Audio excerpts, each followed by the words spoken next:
Good morning everyone.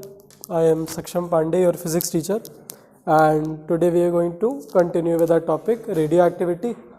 पिछली class में हम लोग ने देख लिया कि कहाँ से हम लोग का जो रेडियो एक्टिव सब्सटेंस है उनकी खोज हुई, और हम लोग ने ये देखा कि अल्फ़ा बीटा और गामा रेडिएशंस जो है वो डिफ्लेक्शन कैसे दिखाती हैं. ठीक है, दो फील्ड्स में इनको हम लोग ने ट्राई किया. किस किस दो फील्ड में? एक मैग्नेटिक फील्ड में, इलेक्ट्रिक फील्ड में. दोनों में हमें पता है कि कौन किधर डेविएट करेगी, है ना. ठीक है, कौन सा रूल लगा के हमें पता है कि कौन किधर डेविएट करेगी? FBI. गुड. इसको क्या कहते हैं? किसका? कुशाग्र लेफ्ट हैंड रूल. कुशाग्र का लेफ्ट हैंड रूल कि किसका लेफ्ट हैंड रूल? हाँ, फ्लेमिंग्स का लेफ्ट हैंड रूल. ठीक है, चलो तो आज हम लोग प्रॉपर्टीज ऑफ अल्फा पार्टिकल पे लेक्चर को छोड़े थे. आज हम लोग प्रॉपर्टीज ऑफ अल्फा पार्टिकल से ही स्टार्ट करेंगे.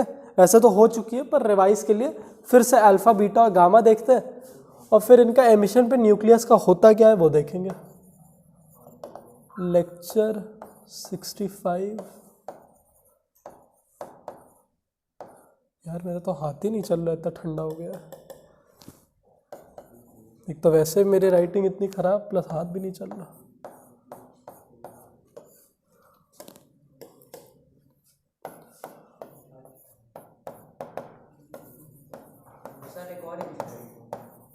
हाँ जी, हाँ शेरनोबिल. हाँ शेरनोबिल भी था. शेरनोबिल वाला तो बहुत ही खतरनाक था. उसकी किसी ने सीरीज देखी है? शेरनोबिल पे सीरीज भी आई थी ना, बहुत अच्छी. IMDb भी है उसकी, 9.5 IMDb है. वो भी देख सकते हो तुम लोग, देखने के लिए कितना डैमेज करता है रेडिएशंस. ठीक है, चलो तो properties of alpha particle. Properties of alpha particles क्या है? इनकी प्रॉपर्टीज, हाँ, बहुत जल्दी आयोनाइज करती है ये. चलो क्विकली बताते हैं. बहुत हैवी होती है ये, मास में बहुत हैवी है. 4 times the mass of proton, है ना. सबसे ज़्यादा हैवी यही है, सबसे ज़्यादा आयोनाइज ये करती है. देखो लॉजिकल भी है, क्योंकि ये इतनी हैवी है, इसकी स्पीड ज़्यादा नहीं पकड़ पाती है, और धीमे धीमे चलने की वजह से सबसे आयोनाइज करते हुए चलेगी, है ना. कोई धीमे चलेगा तो सबसे मिलते हुए जाएगा, कोई तेज़ी से निकल जाएगा तो किसी से नहीं मिलेगा ना. जैसे ये तेज़ी से गाड़ी चलाता है, इसको कोई हाई करेगा, किसी को हाई नहीं करेगा, जूम से करके भाग जाएगा. बाकी जो धीमे चलाएगा साइकिल और भाई कैसे हो, रोक के मिल भी लेगा. तो ये ऐसे ही कुछ हाल है इसका. हाँ, डाउन टू अर्थ. पर ये नहीं है ऐसा. ठीक है, तो ये अल्फा पार्टिकल नहीं है ये. चलो फिर हाँ, इसकी क्योंकि मास इतना हैवी है तो इसकी काइनेटिक एनर्जी बहुत होती है. और क्या ज़्यादा होता है? मोमेंटम. दोनों में ही मास इन्वॉल्व है, तो इसकी काइनेटिक एनर्जी और मोमेंटम बहुत ज़्यादा होगा अल्फा पार्टिकल का. ज़्यादा पेनिट्रेट नहीं करेगा. 3 से 8 सेंटीमीटर तक हवा को ही पेनिट्रेट कर पाएगा. इसको एक 5 mm की एल्यूमिनियम की शीट लगा दो, उसको रोक देगी ये, मतलब उसको तक नहीं पेनिट्रेट कर पाएगा. तो अल्फा पार्टिकल का ये है कि पेनिट्रेटिंग पावर ज़्यादा नहीं है, लेकिन अगर इसका आप क्लोज कॉन्टैक्ट में हो तो बहुत ज़्यादा डैमेज करेगी, क्योंकि आयोनाइज बहुत करेगी ये. ठीक है, इसका रिप्रेजेंटेशन बहुत इंपॉर्टेंट है. कैसे रिप्रेजेंट कर सकते हैं? जो रिप्रेजेंट किया जाता है वो है He2 4, है ना. डबली आयोनाइज्ड हीलियम एटम है ये. एक हीलियम एटम कैसा होता है? मैंने बताया था ना, जिसमें 2 प्रोटॉन, 2 इलेक्ट्रॉन और 2 न्यूट्रॉन हो. इसमें क्या होता है? ये 2 न्यूट्रॉन गायब, खत्म. तो इसका रिप्रेजेंटेशन या तो ऐसे करोगे आप, और He2+ से करोगे. लूज किया 2 मतलब इस पे 2 का पॉजिटिव चार्ज आया लूज करते ही. अरे हाँ, न्यूट्रॉन पे कर दिया 2 ये. ठीक है, तो ये आ जाता है इस पे चार्ज, है ना. ये दोनों रिप्रेजेंटेशन जिसमें से हम लोग ये ज़्यादा दिखाते हैं. ठीक है, अब इसके बाद हम लोग देखते हैं कि न्यूक्लियस का क्या होता है। ये याद रखना कि इसका रिप्रेजेंटेशन या तो तीसरा क्या है, आप अल्फा ही लिख दो, लेकिन सबसे ज़्यादा कॉमनली ये दिखाया जाएगा He with atomic number 2 mass number 4। ठीक है, ये बात हुई इसकी। फिर बीटा से स्टार्ट करते हैं, बीटा पे ही छोड़े थे। Properties of beta particles. पहली बात तो बीटा पार्टिकल्स के रिप्रेजेंटेशन कुछ ऐसा किया जाता है, और डिटेल में -1 0 लगा के। ठीक है, अब बीटा पार्टिकल्स होते क्या है, ये बहुत ही फास्ट मूविंग इलेक्ट्रॉन्स होते हैं, है ना। क्या होते हैं, फास्ट मूविंग इलेक्ट्रॉन्स। अब देखो रेडियो एक्टिव एलिमेंट्स में क्या होता है, न्यूट्रॉन का नंबर प्रोटॉन से ज़्यादा, यही तो होता है ना, न्यूट्रॉन का नंबर प्रोटॉन से जितना ज़्यादा उतना ज़्यादा रेडियो एक्टिव। अब एक न्यूक्लियस अपने पास स्टेबिलिटी लाने के लिए, अपने न्यूट्रॉन्स को चेंज करता है प्रोटॉन्स में, है ना। न्यूट्रॉन्स जब कन्वर्ट होते हैं प्रोटॉन से तो सारा नेगेटिव चार्ज निकलता है, क्योंकि उनको तो पॉजिटिव बनना है। तो इसमें से जब न्यूट्रॉन्स कन्वर्ट होते रहेंगे प्रोटॉन्स में, तो जब जब एक न्यूट्रॉन प्रोटॉन में कन्वर्ट होगा तो एक फास्ट मूविंग इलेक्ट्रॉन इस न्यूक्लियस के बाहर निकलेगा, फास्ट मूविंग इलेक्ट्रॉन। ठीक है, ये वो इलेक्ट्रॉन्स नहीं है जो शेल्स में हम लोग को मिलते हैं, वो इतने फास्ट मूविंग नहीं, ये बड़े फास्ट मूविंग इलेक्ट्रॉन्स होते हैं। तो इसलिए हम लोग बीटा पार्टिकल को या तो ऐसे लिख सकते हैं, और इलेक्ट्रॉन -1 0 लगा के। ठीक है, इनका दो रिप्रेजेंटेशन ऐसा, जिसमें से कॉमनली हम लोग ये लगाते हैं, लेकिन ये भी चल जाएगा। ठीक है, फास्ट मूविंग इलेक्ट्रॉन्स है ये। समझ में आया ना कहाँ से जो निकले हैं हमारे बीटा पार्टिकल्स। बीटा नेगेटिव होता है, अल्फा पॉजिटिव, बीटा नेगेटिव और गामा न्यूट्रल होता है। ठीक है, ये यहीं पे गड़बड़ मत कर देना, वरना कोई फ़ायदा ही नहीं है। चलो, तो कुशाग्र ने अपनी प्रेजेंस बता दी है कि कुशाग्र है क्लास में। चलो, तो आगे बढ़ते हैं। अब ये इतना हैवी नहीं है ये, ठीक है, हल्का है। इस वजह से क्या है, ये पेनेट्रेट ज़्यादा कर पाता है और ज़्यादा आयोनाइज नहीं कर पाता है किसी से, है ना। आयोनाइजिंग पावर इसकी अल्फा से कम है, लेकिन गामा से ऑफकोर्स ज़्यादा है। गामा तो किसी से भी नहीं आयोनाइज करेगा, है ना। तो अगर मैं इसकी, चलो वैसे तीसरे के बाद फिर वो ऑर्डर बताएंगे, तो तेज़ चलेगा पर आयोनाइज कम करेगा, है ना। Penetrating power little bit higher but the ionizing power is lower. Comparison लिख देना, हायर देन मतलब penetrating power higher than alpha but ionizing power lower than alpha, है ना। फिर आगे इस पे देखें, हाँ, क्योंकि ये एक फास्ट मूविंग इलेक्ट्रॉन ही है, तो इसका मास भी जो है, रेस्ट मास है, वो इलेक्ट्रॉन के मास के बराबर ही है। इलेक्ट्रॉन का मास कितना जो बीटा पार्टिकल है is equal to the mass of electron. तो मास ऑफ इलेक्ट्रॉन होता है 9.1 इंटू 10⁻³ kg, यही है इसका मास भी। और अगर इसकी चार्ज की बात करें तो वो इलेक्ट्रॉन के चार्ज के बराबर ही है। इलेक्ट्रॉन पे चार्ज भी कितना होता है, ये सब याद करो, चार्ज तो ज़रूर से याद कर लो तुम लोग, है ना। ये 1 कूलम मतलब ये तो चार्ज तुम्हें एक इलेक्ट्रॉन का पता ही होना चाहिए। चलो, ये बात हुई। स्पीड होती है इसकी 10⁸ मीटर पर सेकेंड, नहीं लाइट से कम, है ना, 3 टाइम्स कम। तो स्पीड 10⁸ मीटर पर सेकेंड। अच्छा, ये वेरी भी करती है हर बीटा पार्टिकल की। हर बीटा पार्टिकल ज़रूरी नहीं है इतना ही तेज़ चले, कुछ धीमे भी चल सकते हैं। ये सब पे अप्लाई होता है। हर अल्फा पार्टिकल का भी ज़रूरी नहीं है कि वो 10⁷ मीटर पर सेकेंड से ही चले, कुछ धीमे भी चल सकते हैं उससे। ठीक है, तेज़ नहीं चलेंगे पर धीमे चल सकते हैं। फिर और इसकी आयोनाइजिंग पावर अगर पूछ लेता है लो क्यों है, क्यों, क्योंकि स्पीड ज़्यादा है। स्पीड ज़्यादा होगा तो मौका मिलेगा ही नहीं सबसे मिलने का। और डैमेज इसका ज़्यादा है, बायोलॉजिकल डैमेज इसका ज़्यादा है, ज़्यादा सेल्स को डैमेज कर पाएगी ये, ठीक है। नहीं, नेगेटिव की बात नहीं है, पेनिट्रेटिंग पावर इसमें ज़्यादा है ना, पेनिट्रेट करेगी। फिर उसके बाद तो वैसे भी अगर अल्फ़ा भी पेनिट्रेट कर जाए तब भी बहुत डैमेज करेगी। फिर हाँ जाइए, बाय बाय। बेचारा मौका ढूंढ रहा था इतनी देर से, कब बोले। चलो अब गामा रेस की बात करते हैं। लेकिन गामा रेस तक बात आई क्यों? चलो गामा पे ही इंटरेस्टिंग बात आती है कि गामा रेस तक बात आई क्यों। पॉजिटिव भी हो गया और नेगेटिव भी हो गया, तो गामा रेडिएशन निकल कैसे रही है? ये जब अल्फा और बीटा पार्टिकल्स निकलती हैं उसके बाद ही जाके हमारी गामा पार्टिकल्स निकलती हैं। अब गामा रेडिएशन क्या होती है? प्रॉपर्टीज। अब जाके गामा पार्टिकल हमारे लिए अच्छी है, ये यूज होती है ट्रीटमेंट ऑफ कैंसर में, है ना।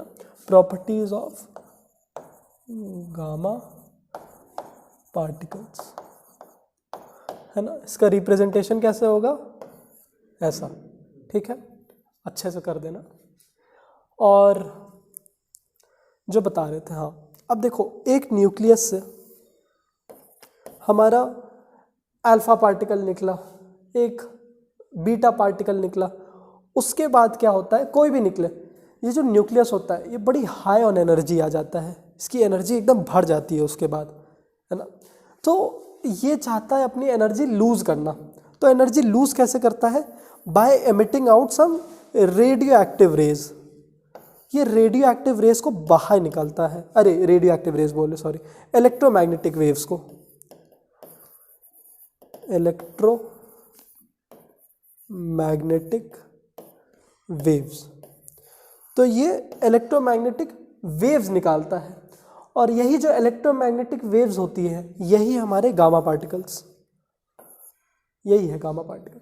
तो इलेक्ट्रोमैग्नेटिक वेव तो लाइट भी होती है, तो इसके पास सारी प्रॉपर्टी है लाइट जैसी। इसकी स्पीड भी लाइट ही की स्पीड के बराबर है। स्पीड भी इसकी कितनी होगी मतलब? और ये बिल्कुल भी किसी को आयोनाइज नहीं करती है, और इसकी पेनिट्रेटिंग पावर सबसे ज़्यादा है, ठीक है। लेकिन इस लाइट और इसमें फिर डिफरेंस कहाँ आता है? डिफरेंस आता है वेवलेंथ में। वेवलेंथ क्या होती है बताओ? वेवलेंथ कैसे डिफाइन करोगे? पहले तो साउंड पे जाते हैं, वेवलेंथ बताओ।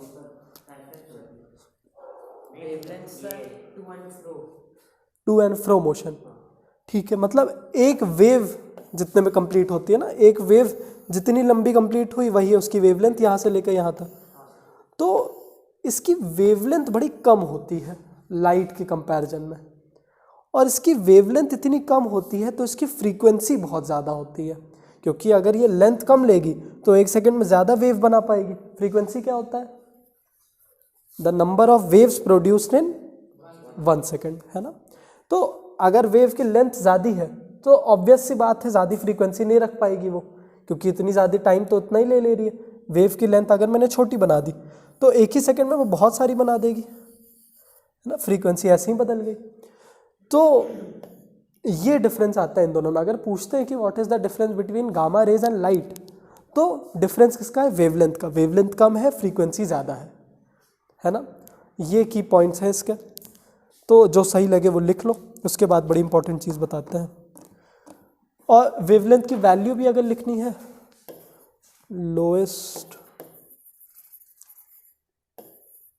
वेवलेंथ। वेवलेंथ को कैसे डिनोट करते हैं? हाँ बहुत बढ़िया, गुड, कोई तो पढ़ रहा है। 10⁻⁻⁴ नैनोमीटर। और ये मीटर में कितना हो जाएगा? नैनो कितना होता है? -9, तो ये मीटर में कितना हो जाएगा? -13 मीटर, है ना। तो इतनी होती है 10⁻⁻13 मीटर। सोचो कितनी छोटी वेवलेंथ है, ठीक है। और हाई फ्रीक्वेंसी,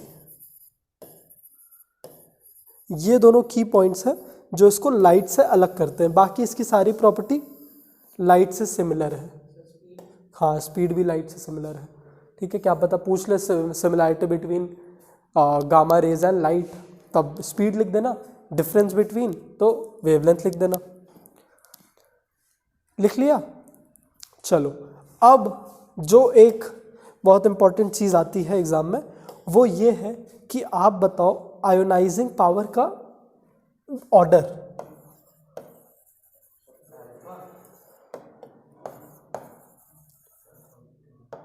चलो सब लोग बताओ, सबको क्या लग रहा, तुम्हें क्या लग रहा ऑर्डर? सबसे तेज अल्फा, आयोनाइजिंग सबसे अल्फा की ज़्यादा। ठीक है, बीटा की उससे कम, और गामा की तो नहीं। ठीक है, तो अल्फा बीटा गामा तुम्हारे हिसाब से। आयोनाइजिंग पावर, आयोनाइज मतलब कितना ज़्यादा बेसिकली रिएक्ट करेगी। आयोनाइज होता है कितना ज़्यादा इलेक्ट्रॉन लेगी देगी। अल्फा बीटा फिर गामा। कुशाग्र भाई, आपके हिसाब से आपको क्या लग रहा है?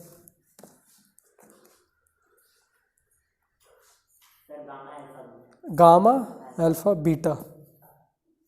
डिक्रीजिंग ऑर्डर में है।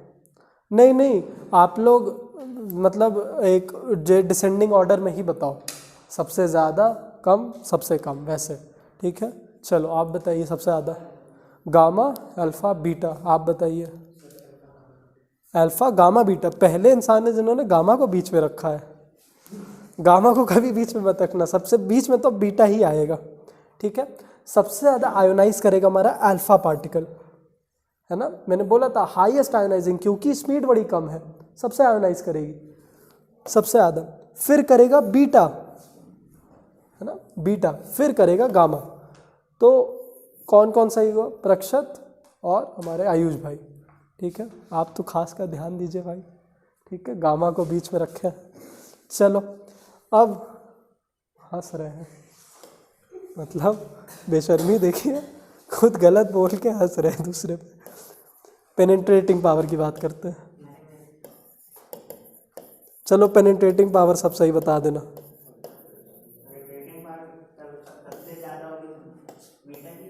Beta beta alpha gamma. Gamma beta alpha, beta alpha gamma.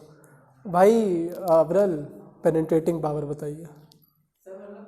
Order, कौन सबसे ज़्यादा करेगा, फिर कम सबसे कम। पेनिट्रेटिंग मतलब किसी चीज़ के आर पार निकल जाना, जैसे पेपर लेके उसके आर पार चलेगा, लेकिन बिना उस पेपर को डैमेज किए, या फिर कर भी सकते हो, बस आर पार चले जाओ। हाँ सोचिए सोचिए, यही same. Yeats 5 star, do nothing. अविरल आप बताइए भाई। एक सेकंड तो हो गया बार बार। बीटा गामा अल्फा, फिर इन्होंने गामा को बीच में रखा, गामा बीच में नहीं आएगा। सबसे ज़्यादा पेनिट्रेट करेगा गामा, फिर करेगा बीटा, फिर करेगा अल्फा। ठीक है, दोनों केसेस में बीटा ही बीच में आएगा। अब ये आप दोनों को, मतलब सब दोनों को क्या, आप सबको ही याद होना चाहिए। ठीक है, इसको लर्न कर लेना, क्योंकि समझ तो कोई रहा ही नहीं है, तो लर्न कर लेना। एक इंसान समझ रहा शायद। तो ये ऑर्डर पूछा जाता है। ठीक है, बीच का कोई गायब कर देगा, या फिर मान लो ये दोनों गायब कर दिया, अब पूछा बताओ, हाँ वो तो बीच ही में रहेगा दोनों केसेस में। ठीक है, तो ये बोला पेनिट्रेटिंग पावर ऑर्डर में लगाओ, तो आपको यहाँ पे फिल करना होगा। ठीक है, तो कर देना। चलो, ये इम्पोर्टेंट था, अभी तक ये सब आएगा। इसके पहले प्रॉपर्टीज उतनी नहीं पूछी जाती है। और एक बड़ी की इम्पॉर्टेंट पॉइंट है, जो कि है कि चैटें बंद कर दी जाए। अच्छा अच्छा, चलो, तो हाँ, जो की पॉइंट है वो है, ये पूछता है कि what type of radiations are used to help in the treatment of cancer cells. तो कौन? गामा। ये एक चीज़ पूछी जाती है, तो गामा ही है। इस चीज़ को लिख भी लो आप लोग कि गामा रेडिएशंस, और बाकी किसी चीज़ को यूज़ नहीं किया जाता। Radiations are used to help in the treatment of cancer,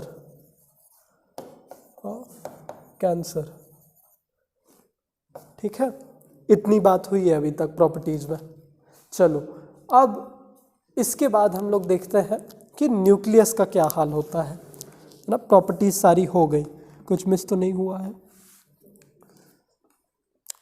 और जो सिंपल बातें हैं कि फोटोग्राफिक प्लेट को सभी अफेक्ट करेंगी, है ना, वो तो ऑब्वियस बात है। और फ्लोरोसेंस लाएंगी, अगर ये किसी फ्लोरोसेंट मटेरियल पे अगर स्ट्राइक करती हैं तो उस पर फ्लोरोसेंस लाएंगी, है ना, चमक लाएंगी। ये सब है। बाकी छोटे छोटे आप लोग जो की पॉइंट्स इस पर लिखिएगा, याद करिएगा, ठीक है। चलो अब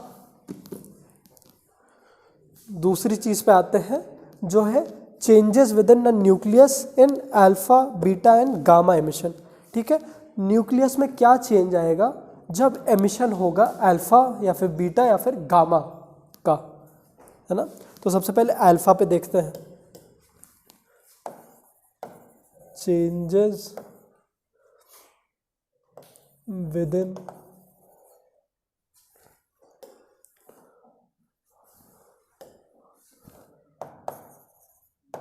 the nucleus during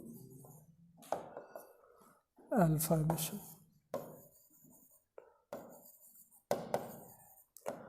चलो अब ये चीज़ भी एग्जाम में बहुत आती है, इस बार भी आई थी क्वेश्चन पेपर में। जो आया नहीं था कि कोई भी पेरेंट सेल लेके हमारा अल्फा निकल रहा था तो आपको एटॉमिक नंबर और मास नंबर में चेंजेस लाने थे। तो देखिए, जो पेरेंट हमारा न्यूक्लियस होगा, पेरेंट न्यूक्लियाई, है ना, उसका तो Z और A फिक्स रहेगा, है ना। अब इस पेरेंट न्यूक्लियस, अच्छा मैं एटम की बात नहीं कर रहा हूँ, एटम के न्यूक्लियस की बात कर रहा हूँ, है ना। क्या हो गया भाई, आप बड़ा मुस्कुरा रहे। रणछोड़ दास सर, बहुत मज़ा आ रहा है। चलो अब इस न्यूक्लियस से अगर एक अल्फा पार्टिकल निकलना है तो पहली बात तो प्रोडक्ट साइड पे अल्फा पार्टिकल लिख ही देते हैं कि भाई He2 और 4 तो निकलना है।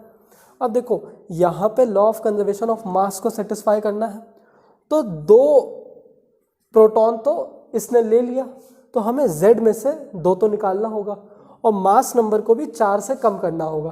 तो जो हमारा डॉटर न्यूक्लियाई बनेगा, डॉटर न्यूक्लियाई, उसमें Z -2 करोगे आप और A -4 करोगे आप।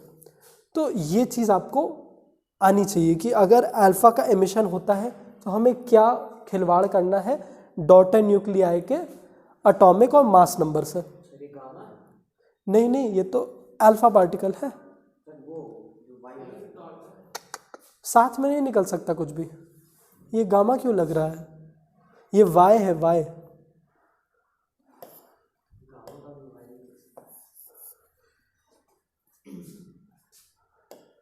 इतना भी कंफ्यूज मत हो भाई, अभी सिर्फ अल्फा की बात हो रही है, ठीक है। लास्ट में गामा की बात करेंगे, ठीक है। ये वाई है, एक्स वाई आपको किसी से भी दे सकता है, लेकिन एग्जाम में एक्स वाई के जगह लेवल बढ़ाता है, वो एक एलिमेंट को ही लेते आता है, तो एलिमेंट को ही देखते हैं हम लोग। तो सबसे ज़्यादा जो कॉमन क्वेश्चन होता है वो यूरेनियम का होता है।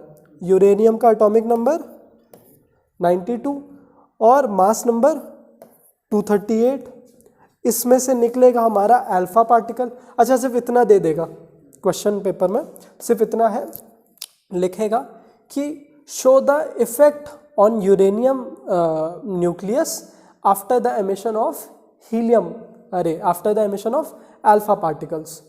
तो इस रिएक्शन को आप ही को कंप्लीट करना है। तो सबसे पहले तो एमिशन ऑफ अल्फा पार्टिकल बोला है ना, तो एमिशन ऑफ अल्फा पार्टिकल कर दो आप He2 और 4 करके, है ना, इतना कर दोगे और बस फिर तो कुछ बचा ही नहीं।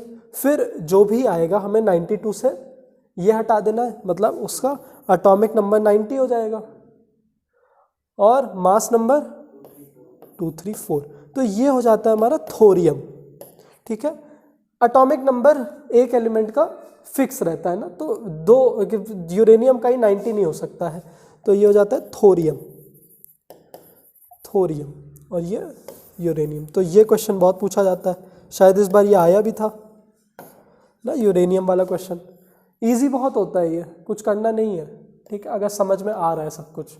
तो अभी तक हम लोग ने किया ही क्या, इसमें से 2 हटाना होगा, इसमें से 4 अगर एक हमारा अल्फा पार्टिकल का एमिशन होता है ना, ऐसे क्वेश्चन बनेंगे। अब हमारा अल्फ़ाबेट कोई भी ले ले या फिर एलिमेंट कोई भी ले ले, हम लोग को इफेक्ट यही सेम लाना होगा। नहीं, हाइड्रोजन नहीं लेगा, वो एलिमेंट्स लेगा ना प्रैक्टिकली जिसका number of neutron number of proton से बहुत ज़्यादा है ना। तो यही एक आपका एग्जाम्पल दिया भी हुआ है बुक में, तो यही एक आ ही सकता है अल्फा एमिशन पे, या फिर वो ABCD करके कोई भी आपका वेरिएबल यूज़ कर सकता है, ठीक है। तो ये लिख लो, तब से बस सब लोग कहानी सुन रहे हो। थक गया कहानी सुन के। आज कुशाग्र बड़ा सीरियस है, क्या हो गया भाई?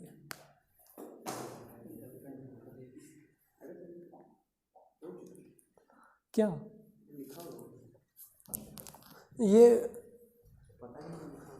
हाँ, इसके पहले भी थोड़ा समझाने के लिए मैंने बताया था, पर ये यू हटा दो, TH लगाओ। हाँ कुशाग्र भाई, सीरियस क्यों हो इतना? अरे नहीं यार, वही एक उसके ज़िंदगी में बचा है क्या? रियलिटी चेक मिल गया तो गुस्से में क्यों? खुश हो जाओ ना, इतना अच्छा मौसम है, आज ही तो मेरी रियलिटी चेक लेना था। अरे यार, तो अच्छे से जियो। किस चीज़ में 48 डेज? वोट्स में? अच्छा बोर्ड्स में, हमें वोट सुनाई दे रहा, लगा पॉलिटिकल इन्फ्लुएंस भी आ रहा है इसमें। देखो उन दोनों को, देखो कितना खुश खुश आते हैं। अरे सर, जाएंगे चाय पियेंगे बढ़िया। कैसी चाय वो तुम लोग जानो, कॉफ़ी पियेंगे, मोका लाते, ये सब पियेंगे। खुश हैं देखो दोनों, तुम हो यहाँ पे उदास बैठे हो। उदास मत हुआ करो, तुम्हारी पर्सनैलिटी पे उदासी नहीं सूट करती। हाँ वही तो, कुछ बातें तो करो तुम अपने कुशाग्र वाली। कौन सा गाना चल रहा है? Wake up said? अरे वेकअप हो जाओ यार।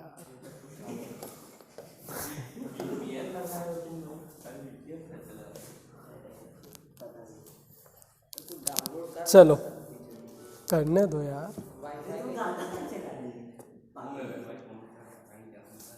नहीं सुन रहे हो क्या? ये तो बड़ा अच्छा गाना है, आज इसको रियलिटी चेक मिला है। अच्छा मोटी चाय मोटा काटा क- और हरियाणा वोट कलेशी छोरे, कलेशी छोरे और क्या? काले सी चोरी काले शीशे, ये सब गाने हैं। देखो कितना खुश हो गया। हाँ चल भोजपुरी गाने। अभी तो रियलिटी चेक मिला तो तुम्हें, हाँ तभी तो मेकअप सेट। अचानक से मेरा मूड चेंज हो गया, मजा लेने पे आ जाए सब। चलो बीटा एमिशन पे देखते हैं।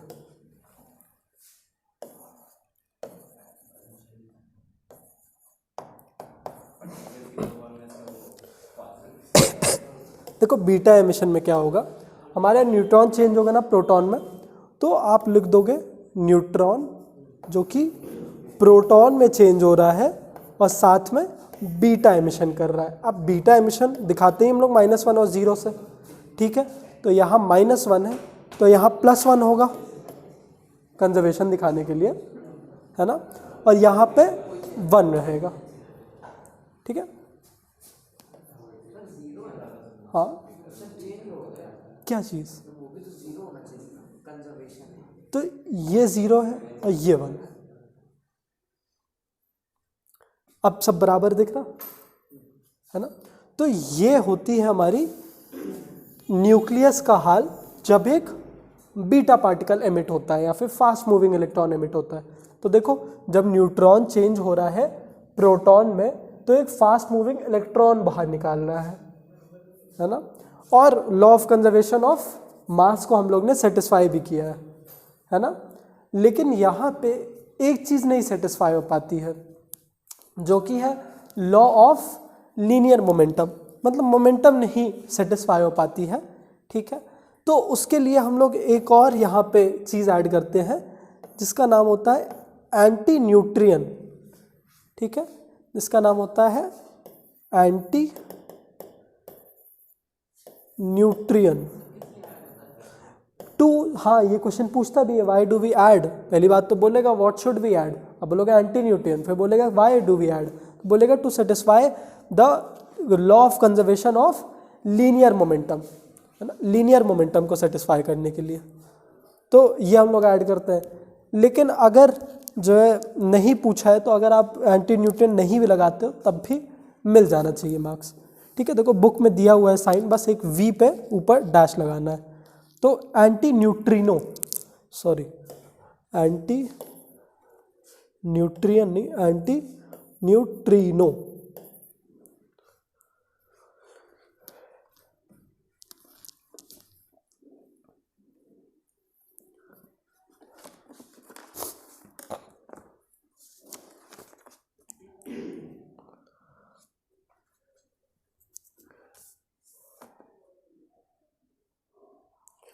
और एंटी न्यूट्रिनो की अगर प्रॉपर्टीज की बात करें तो इसका मास भी ज़ीरो होता है और चार्ज भी ज़ीरो होता है,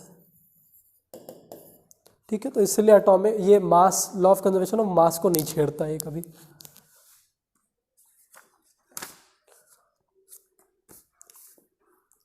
तो ये तो हुई प्रोटॉन और न्यूट्रॉन के चेंजेस की बात। लेकिन अगर एग्जाम में पूछता है कि न्यूक्लियस का क्या हाल हो रहा है, एक डॉटर और पेरेंट न्यूक्लियाई का, तो ये पेरेंट न्यूक्लियाई है,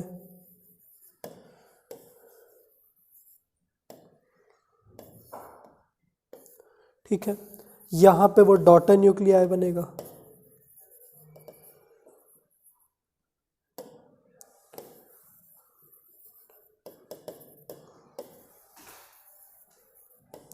और क्या एमिट करेगा, बीटा पार्टिकल। तो यही मैं बता रहा हूँ, अगर आप यहाँ पे एंटी न्यूट्रिनो नहीं भी लगाते हो तो कोई मार्क्स नहीं कटेंगे। लेकिन इस केस में अगर वो इनकी रिस्पेक्ट में बात करें तो एंटी न्यूट्रिनो लगा देना, लेकिन अगर इसकी बात करें तो नहीं। अब यहाँ पे चेंजेस क्या आएंगे, है ना, जैसे अगर मैं यहाँ पे इसका एटॉमिक नंबर होगा, मास नंबर, तो अगर आप ही लोग से पूछूं तो कि हम लोग एक डॉटर न्यूक्लियाई में क्या चेंजेस करेंगे उसके एटॉमिक और मास नंबर से, तो आप लोग बताओ।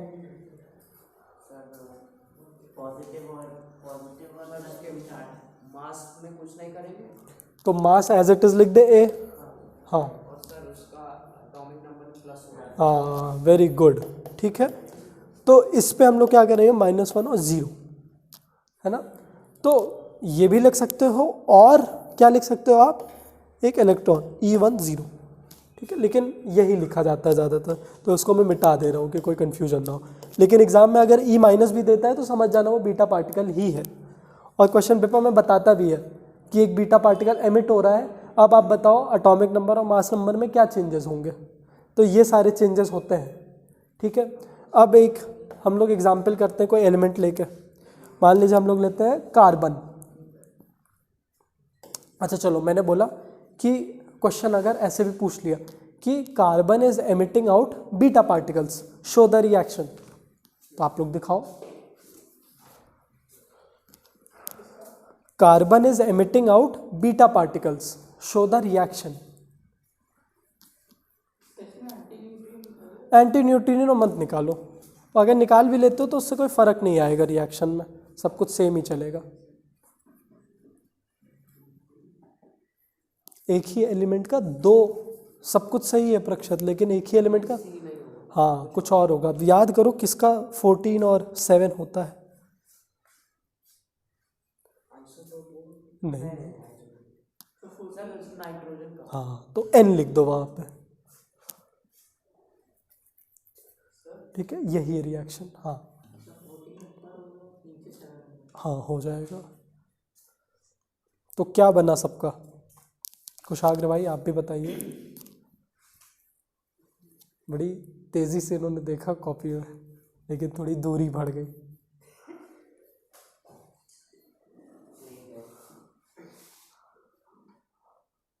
कल से चश्मा पहन के आए। हाँ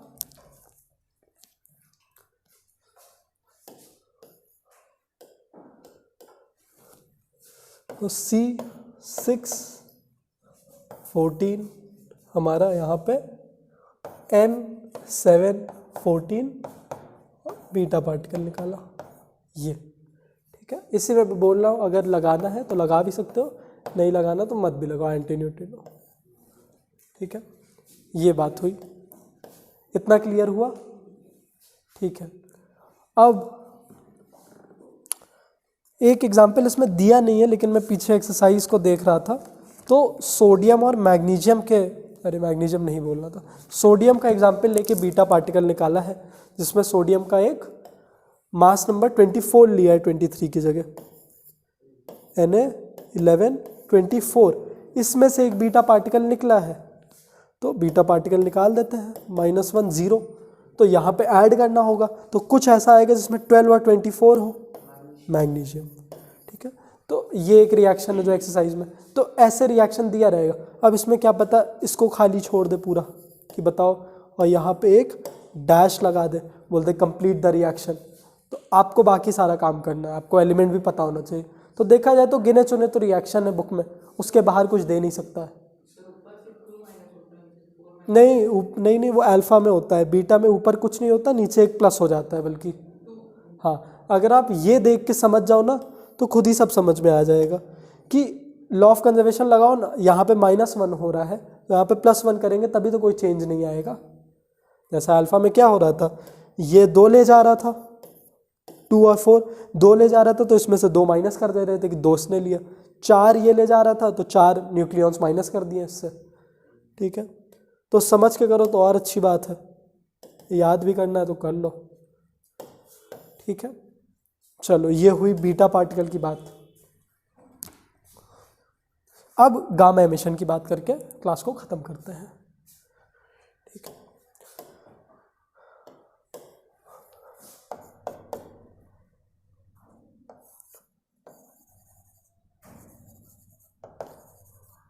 चलो, अब गामा एमिशन जब कर रहा है तो देखा जाए तो हमारा किसी चीज़ में चेंज नहीं आना चाहिए, है ना एटॉमिक नंबर ना मास नंबर, क्योंकि ये तो बस एनर्जी को लेके जा रहा है।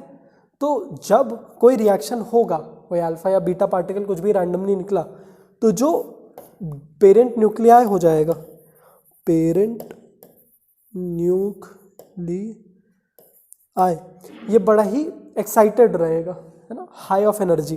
तो ये Z और A तो वैसे ही रहेगा, बस एक एस्ट्रिक लग जाएगा, ये एस्ट्रिक डिनोट करेगा एक्साइटमेंट,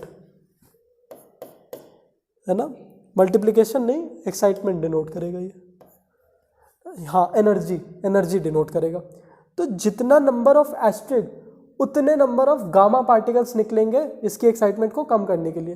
तो एक एस्ट्रिक लगा है तो एक ही गामा पार्टिकल निकलेगा, तो देखो एक ये लगाया, प्लस करके गामा पार्टिकल निकाल दिया। इसका रिएक्शन बड़ा इजी होता है। और बचा क्या, जो नॉर्मल कंडीशन में हमारा एलिमेंट है ये, है ना, तो इसका रिएक्शन बड़ा सिंपल होता है, बस यही कर देना, एस्ट्रिक हट जाएगा। लेकिन अगर 2 एस्ट्रिक लग गया तब क्या करोगे, या फिर 3 एस्ट्रिक लग गया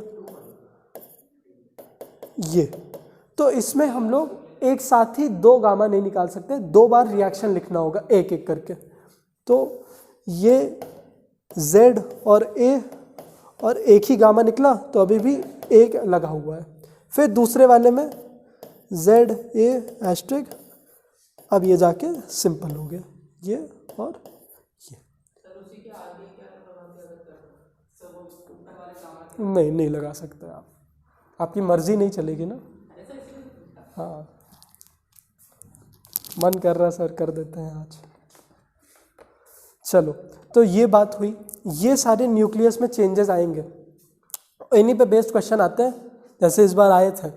तो इस बार किसी को याद है किसको लिया था? यूरेनियम वाला तो मुझे याद आ रहा है कि यूरेनियम आया था। चलो, तो मैं ही क्वेश्चन देता हूँ, लिखो क्वेश्चन।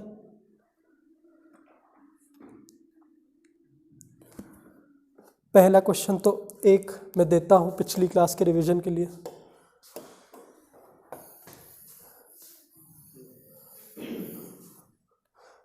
ये एक रेडियो एक्टिव सब्सटेंस रखा है, नियॉन कर देते हैं।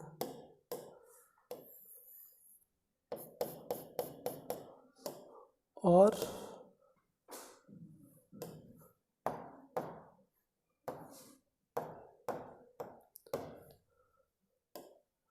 अब आप लोग को इसके आगे कंप्लीट करना है, इसमें से तीनों रेडिएशन निकालनी है, अल्फा, बीटा और गामा, और डायरेक्शन ऑफ डेविएशन बतानी है, कौन किधर डेविएट करेगी और कितना डेविएट करेगी।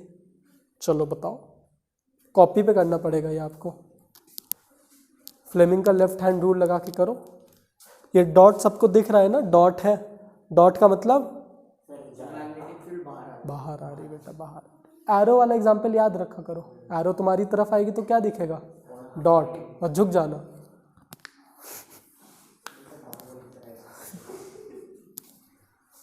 बाहुबली भी तीर से मर जाए, वो भी झुक जाता था तीर आने पे।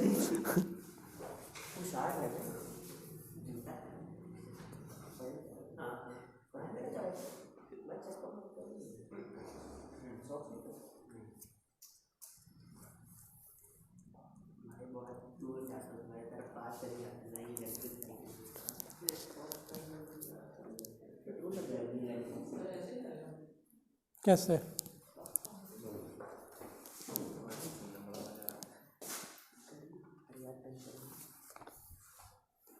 बीटा ऐसे चला गया, गामा एकदम सही निकाल लो। हाँ गलत, अब वो दिखाते हैं पर गलत है। अब मतलब उल्टा कर दोगे तुम, पर तब भी गलत होगा, पर तब भी गलत होगा तुम्हारा आंसर। हाँ नहीं नहीं, थोड़ा ऑप्शन है डेविएशन, मतलब कितनी जल्दी डेविएट करेगा उस पर भी, मास से रिलेटेड। हाँ करो, अब सही पकड़े हो तुम। चलो, किसी ने कोई निकाला? सबसे अच्छे लोग हैं जो सीधे गामा को निकाल देते हैं। 3 मार्क्स का क्वेश्चन है, 1 मार्क्स तो मिल ही जाएगा गामा सीधे निकालने पे।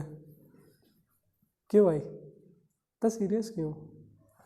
हो गया क्या क्वेश्चन? सीरियस चेहरा तो ऐसे बनाया है जैसे क्वेश्चन हो गया है उसका। क्या कर रहे हो आजकल, पढ़ाई वढ़ाई चल रही है? दिख तो नहीं रहा, कौन सी पढ़ाई? कुछ नहीं। हाँ आ रहा है, आ रहा है, मैग्नेटिक वेव्स आ रही हैं तुम्हारी तरफ, तो बी को ऐसे रखो। अरे वाह, बहुत बढ़िया।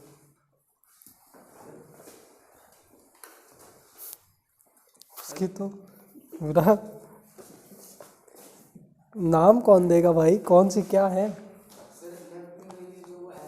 ये अल्फा है, गिर गई सीधे।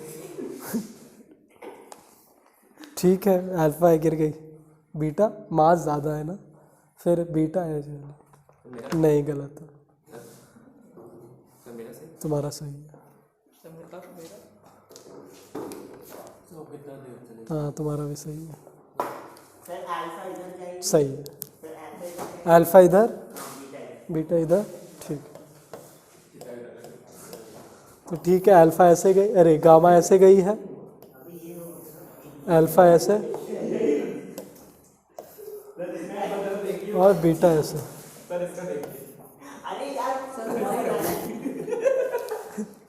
बेटा मैग्नेटिक वेव तक लाते तो उसको कि अंदर ही डेविएट। अच्छा, अपने आप नहीं डेविएशन करेंगी, अगर इनको मैं मैग्नेटिक फील्ड में ना लाऊं ना तो रैंडमली किसी भी ऑर्डर में निकलेंगी, वो मैग्नेटिक फील्ड की वजह से ऐसे डेविएशन।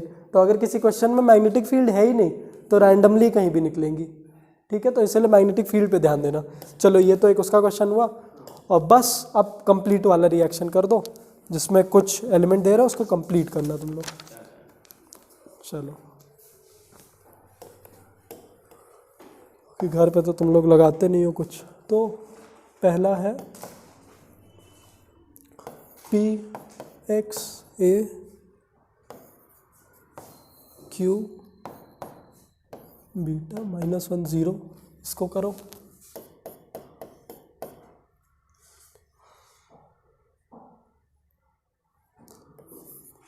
पी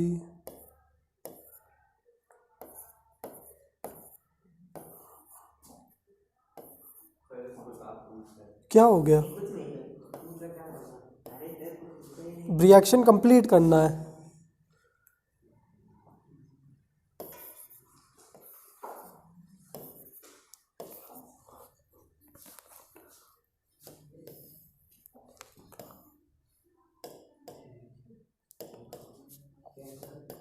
इसमें से एक के बाद एक अलग अलग एटम से रेडिएशन निकल रही है। और असल में ऐसे ही होता है। असल में रेडिएशन कभी भी, अब ये टाइम नहीं लिखा है, लेकिन कभी भी रेडिएशन, क्या पता 1 साल बाद ये ऐसा हुआ हो, या फिर 1 मिनट बाद, या फिर 1 सेकंड बाद ऐसा हो गया हो। ठीक है, तो इसमें से अल्फा निकला, फिर बीटा निकला, फिर नए एलिमेंट में से बीटा निकला। तो आपको बस ये एटॉमिक नंबर चला चला के चेंज करते रहना है रिस्पेक्टिवली।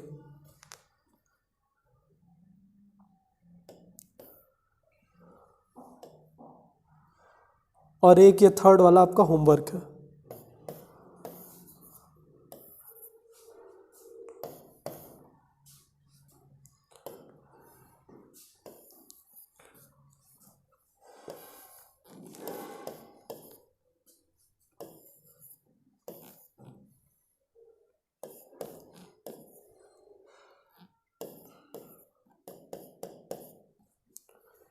ठीक है, ये होमवर्क है। बाकी दोनों बताओ, जो जो बताए वो तुरंत चले जाए, जो ना बताए करते रहे।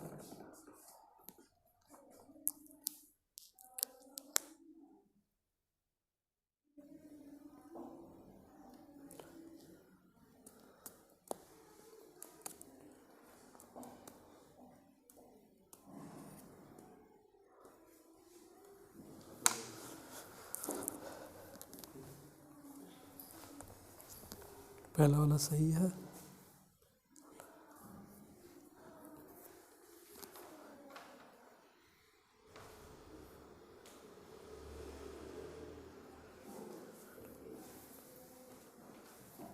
सही। तो अल्टीमेटली तुम लोग एस रिस्पेक्टिवली लिख देना कि पी का ये एटॉमिक नंबर रहा, क्यू का ये, आर का ये, और एस का वो। ठीक है, नहीं गलत है, ये वाला भी गलत है, और ये तो अटेम्प्ट ही नहीं हुआ, गलत है। यहाँ पे ध्यान दो ना, यहाँ पे हो क्या रहा है, -1 हो रहा तो ये 2 क्यों हो रहा है ना? ये तो -1 हो रहा तो तुम 2 क्यों प्लस किए हो, हाँ +1 होगा फिर।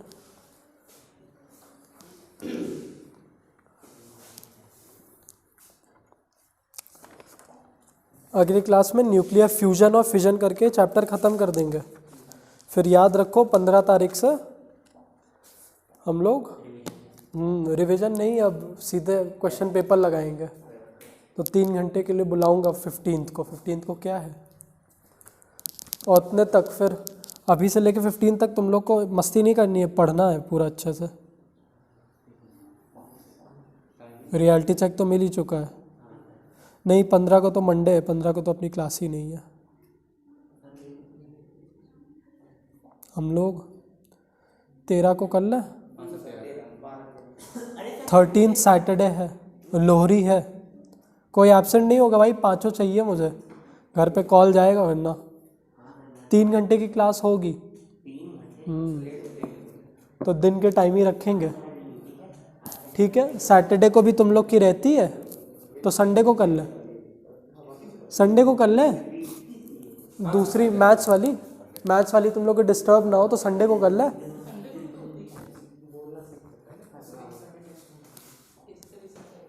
नहीं है सैटरडे संडे, सैटरडे को है। बताओ संडे को करे कि सैटरडे को करे? चलो अच्छा सैटरडे ही करते हैं। हम लोग शाम को तो नहीं करेंगे, 10 से 1 कर दे। 10 कहाँ है यार, 2 बजे उन लोग को जाना है ना कहीं। हाँ संडे को भी वही टाइमिंग चलेगी। अरे तो संडे को जब वो टाइमिंग आ रहे हो तो सैटरडे को क्या दिक्कत है? सैटरडे को और क्लासेस रहती है ना। अच्छा चलो ठीक है, फिर संडे को हम लोग कर लेंगे, तो 14 को कर ले रहे है ना। 14th को आपका कोई भी एक रैंडम ईयर का, पहले फिजिक्स का देना है कि बायोलॉजी का देना है? चलो वोटिंग। अबे भाई चलो तुम बताओ। फिजिक्स बायो, 2 फिजिक्स, चलो फिजिक्स होगा। ठीक है, तब भी नहीं होता। कहाँ है भैया, पहले आंसर दो, नहीं जाने मिलेगा। तो यही लेकर हमारे को ब्लैंकेट अच्छा 14th को तो मकर संक्रांति है। नहीं 14th को तो दिखा रहा है। अब यार कुछ लोग उस दिन जब घर पे बहाना मिल जाएगा कि सर 14th को वो है।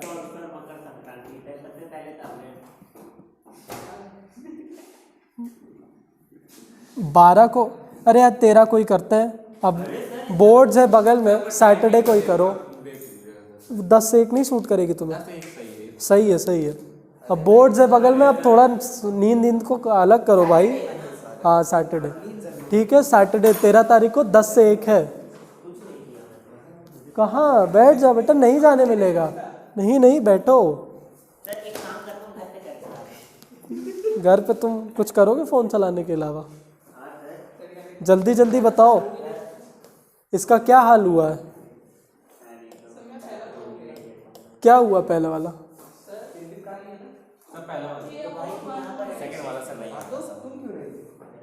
x प्लस क्या? x प्लस क्या? x plus 1। इसमें हुआ है x प्लस 1 और इसका क्या है? a है, ये है। अब इनका बताओ। चलो फिर बैठो, 2 मिनट देख के जाओ। 234 और 90 होगा। देखो इसमें 2 माइनस हो जाएगा ना, और 90 234, इसमें एक ऐड हो जाएगा 91 234 और 92, नहीं ऊपर कुछ नहीं होगा, 92 234, ये चलेगा। हाँ ऐसे भी लिख सकते हो। तुम्हें आधा क्या, तुम्हें पूरा पता है, बस तुम बताते नहीं हो। अगला वाला भी पता है। ये वाला करना है, पीछे से चलेगा, आसान है ये भी। और ये एटॉमिक नंबर नहीं है, ये x1 x2 x3 है। क्या? एक रीडिंग का है।